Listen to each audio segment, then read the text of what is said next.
Hello and welcome to Round Robin. I'm your host, Robin McCormick with the City of Hampton. And today we're going to talk about a topic that is always of concern, but particularly so this year, mosquitoes. My guests are the City of Hampton mosquito team. Welcome, Chris DeHart and Tim Dubois. Thanks for coming. Hey, thanks for having me. How are you? Appreciate it. You know, it's early in the season to start talking about mosquitoes this year, but it's really on everybody's minds for a couple of reasons. One, it's always on everybody's mind.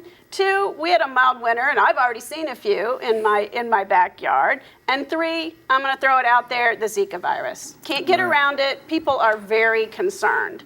Right. Well, we did have kind of a mild winter, but I think what we're seeing is normal mosquito populations this time of year. But with the Zika virus, yeah, that's hitting national news, and that's on everybody's radar. Well, you know, it's really scary because it is a serious illness, and it's particularly serious for pregnant women and their children. Right. But it's serious for everybody. I mean, it's not any disease carried by mosquitoes, and there are quite a few. But this one, I think it's also scary because it's new, because we don't understand what's going on. We're not real sure how to treat it. I mean, there's a lot Exactly there. right. So, for starters, is Zika in Virginia or in Hampton Roads yet? Go ahead, Tim. Tim. Zika is not in Virginia locally acquired cases. There have been a few imported cases in Virginia. People who've gone somewhere People and who come have gone back. into endemic areas where the disease is and then have come back and have unfortunately picked up the disease while they were down there. This is normal. I'm not going to say it's not of concern of us. We are definitely keeping an eye on it. But what we're mainly concerned with is local transmission, which means that the virus is here, it's in the mosquito population, and it can transmit to humans. So what kind of mosquitoes carry Zika? Our favorite, the Asian tiger mosquito. Well, they can, though, or have they been? Because right now, the mosquito in South America that's the doing Aedes most of the aegypti, that was the original concern from the CDC, and that's why, I don't know if anybody saw the national news the other night, but the CDC had ramped up their area of concern from 12 states to 30 states based on basically that situation, that the Aedes aegypti was thought to be the predominant carrier of disease, but Now, does that have a name that I might know that isn't Latin? The yellow fever mosquito. Okay. Which thankfully we do not have yellow fever Okay, here so the one that's anymore. been doing the transmission is a mosquito that we currently don't have. Correct. But the CDC recently said It's possible, and I think they've that the Asian tiger mosquito, which we do have, could be a carrier. And that's where the concern comes from. So, and everybody in this area knows, you know, the Asian tigers are everywhere in the summer. They're just endemic. So, if that disease does migrate northward to us, it's a concern. But, you know, we have other diseases here, too, that are of great concern, really. I mean, Eastern equine encephalitis, St. Louis encephalitis, West Nile disease are all endemic. So mosquitoes carry a lot of bad stuff, not just Zika, which is the one in the news right now. Indeed. So what do you guys do? What is your philosophy of mosquito control for the City of Hampton? I would say first off prevention. If we can reach as many people as possible and let them know that there's stuff that they can do. We'll always be here, and if you have an issue, if you're concerned with it, you can always call us. But there's also things that you can do every day or once a week. I know everybody works and nobody has time to really go outside every day and make sure that they're not holding water in flower pots and buckets and tires. But if you do it once a week, you're interrupting the life cycle of the mosquito, and you're able to limit the population around your house, which is, you know, going back to Zika, the main concern is the mosquito that's around your house.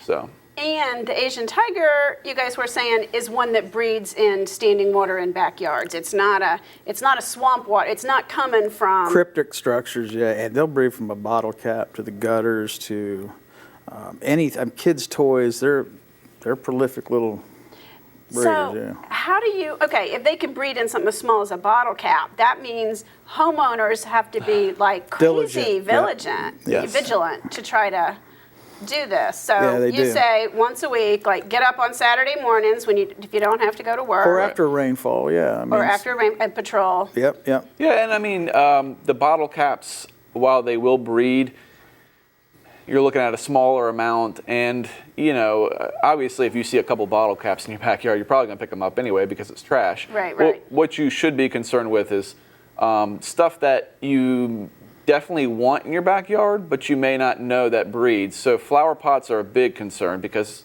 everybody likes flowers. Right, and the little thing little underneath tray that underneath helps is keep it from drying out in the killer. drought.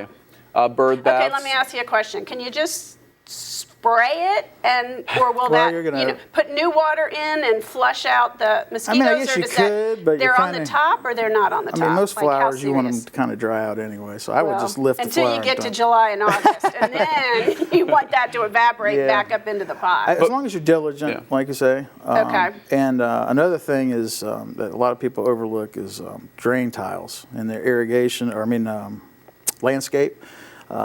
Those little drain tiles that drain all the water off the roof or out of your landscape garden, they have little corrugations in them, and they will breed Oh, tremendously. really? Black corrugated pipes. Yeah, yeah, yeah.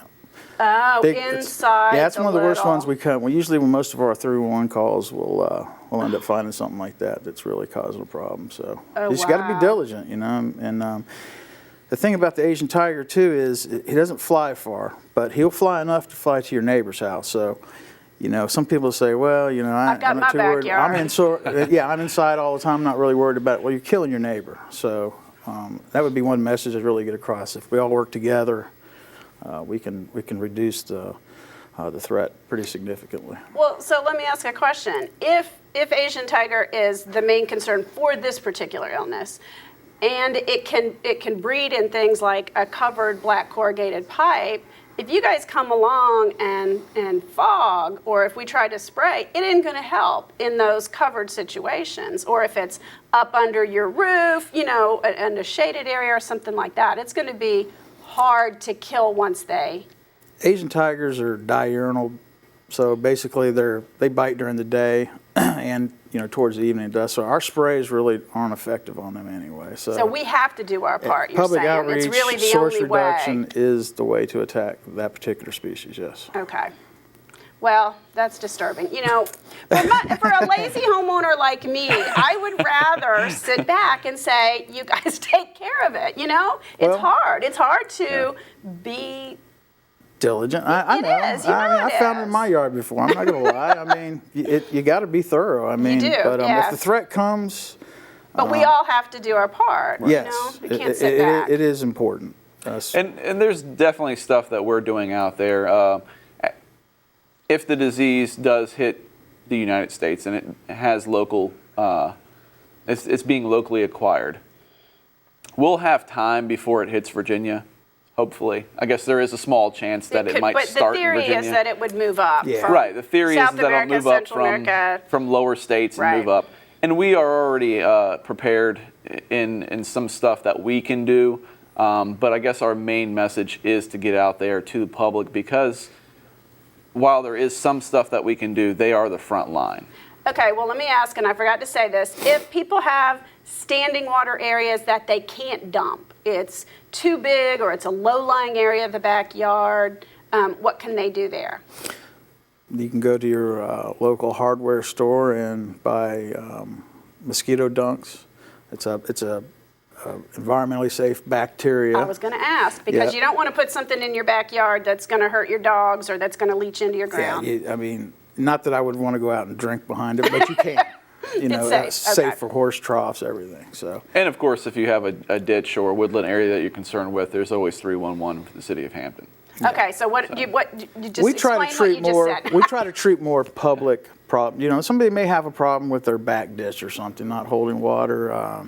Drainage team. I mean, there is miles and miles of these ditches, Mm-hmm. and these poor guys work diligently to try to clean them up. But they can't always get to every one. So Well, and ditches water have a backs up. purpose. Like, they have to hold water. That's Precisely. what they're there for. So if they're something's filtering it so it can go back into right, the earth. I mean that's kind of the can't idea. drain 'em. It's kind of the idea. Let's filter it before it gets into the bay. Mm-hmm. So we'll come. You know, if something like that's really becoming a problem, call us. Well, we'll come out, man. We'll treat it. We'll take care of it. Okay. Absolutely. And on a daily basis, we set surveillance traps throughout the week, and they're scattered throughout the city. And what they do is they collect a portion of the mosquitoes that are flying around, and I'm able to pick them up the next day.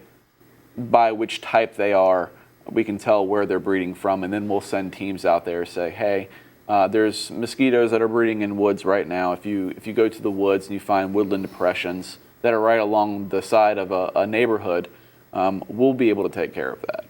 So this is cool. You guys have mosquito traps, and then you look at them to see what kind of mosquito they are. You send some of them off to be tested to see if they're carrying diseases. We do our own in-house testing. Oh, that's cool. Unfortunately, a few years ago, the state had to shut down a few health departments, and one of them were the health department that actually tested the mosquitoes for back then, the two diseases that were prevalent around here, West Nile and Triple A. Since then, most localities around here have an in-house testing capability where we can test them for those two diseases.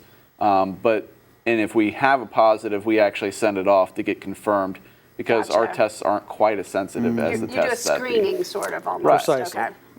Yep. And diseases are the big concern for the public. Yes, mosquitoes are a nasty little problem that make you not want to sit out in your Nuisance, yard. But the real concern is that they transmit diseases, Yeah. and they transmit diseases that are more prevalent here than Zika at this point, which is maybe on everybody's mind.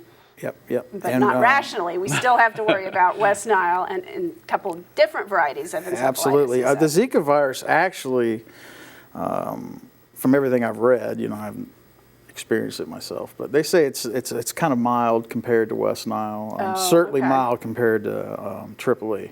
But I think the big concern is, the effect pregnant women, right. and unborn children is kind of horrifying. But okay, so suppose we the homeowners miss, and the mosquitoes hatch, and then plus there's other varieties of mosquitoes, the salt marsh ones, the ones that are maybe a little harder to prevent because they breed in naturally occurring kinds of water. How do you guys deal with those? What are your treatment methods?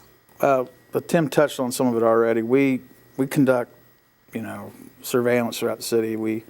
We'll treat water preventatively, try to get them before they hatch. Okay. Same as homeowners, but on a bigger scale. A little much larger Prevention's scale. still number one. Right. But they're out there. What do you do? Well, and we have ULV spraying when they get Okay, talk English. out of control. The truck sprays. Okay. Ultra low volume. The foggers, what they used to have. Right. We use a different method now. And those are a little more environmentally sensitive. They're not perfect. We don't spray until basically sun goes down. Right, that crepuscular hour is the perfect time to get a majority of the species of mosquito. And so we're kind of trying to get the mosquito without hurting the rest of beneficial insects. Right, bees, the butterflies, all the things dragonflies, we need all that to stuff. pollinate. And Yep.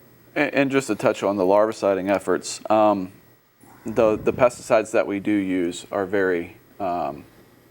we're very picky on what we use as far as pesticides. We want to make sure it's the safest product out there. We won't put a product that could harm aquatic invertebrates in a puddle where we could use a safer chemical to just treat the mosquitoes. well, you guys have a tough job because my sense from monitoring public opinion is that about half the city is saying spray, spray, spray, and the other half is saying no, no, no. And you've exactly got to right. find this fine line between when it's a public health threat, when what measures to use to. We truly try to be stewards of the environment and the ecology of Hampton. I mean, we're looking for public health, but we're also doing, trying to be environmentally sound about our practices. So yeah, it's a balancing act, but I think it's one that's paid off pretty well. And I will say we have not had to do aerial spraying for the past few years, but you all have a plan for if that needs to happen this year. So what could trigger it, and what would you do? Basically, it's a contingency plan directly to deal with disease outbreaks. and maybe after a hurricane or a tropical storm, and the nuisance level is just, they're flying up your nose. You can't breathe. Yeah, we'll spray then. But really, we haven't had to spray since 2009, I think. We attempted in 2011 through Langley. Yeah, I remember that. Didn't even work, so. Yeah, their schedule changed, or there was a problem with it, or so Right. now, because the Air Force has other priorities and mosquitoes are not their top priority, we've gone ahead and contracted so that we would pull the trigger when we need it, as Correct. opposed to Correct. when they're available. Yep. Like I say, we haven't used But it it's since a big 2009. threshold. We don't Yeah. want to have to do it. We don't. if- Yeah, we don't if have it's to not unless we have necessary. to. But we are prepared if necessary. And if we did, we would target the problem areas. So if it's Exactly. a salt marsh, we'd target the marshes. Absolutely. If it's a Tim different surveillance problem, would tell us exactly where to go, That's so we it. wouldn't dump more than is necessary. Precisely. Okay, is there anything we haven't touched on that you want to say before we close? I will throw this out there because it's one of my favorite subjects that we've been working on in the last 5 years. Our relationship with beekeepers. It's something that we knew there was an issue. We knew we needed to go out there. They were one of the biggest groups that were trying to say, hey, you have an issue, it needs to be solved. And we worked well with them. And I think through the past 5 years, we have a great relationship with a lot of beekeepers, organic farmers, anybody who's allergic. If you go on our website, there's actually a form for beekeepers that you can go and you can contact us to notify where your hive is. And that's a key step. I know a lot of beekeepers are a little weary about giving out their location of their hives, but if we know where the hive is, we're able to shut off the spray and we're able to keep just that portion out. Mm-hmm. And that's important because we need those Very bees. important, Bees yes, are absolutely. dying off, and we need them to be our pollinators. It's not just for honey; it's for the health of all the growing species out there. Yeah, Tim's done a really good job with that the last few years, and just this year the EPA came out with what's a pollinator protection plan. They've had some meetings and stuff like that. Tim's always been a forefront. I think done a very good job with that. So. Well, thank you. Mm-hmm. Thank you. Thank you guys very much. Not a problem. Thank you. We appreciate it. All right. Oh, one last thing. Go I'm ahead, Chris. sorry. That's fine. We have a domain for our webpage if people want to get to it. It's www.hampton.gov/mosquito. mosquito. That's good that you make it plural because nobody knows how to pluralize mosquito. It throws people. So it's one mosquito. We'll find the page. And really to remind people, the best way to stop mosquitoes is to keep them from breeding. And that's on you, it's on me, it's on all of us homeowners to protect our areas, to dump that standing water. And if there's water we can't control, or it's in a ditch, or it's outside our property, call 311. These guys can come out and help. And if disease does spread, the city has a plan and can help take care of that. But if we do our jobs to prevent mosquitoes from breeding, we'll all be a whole lot better off. Thanks for watching.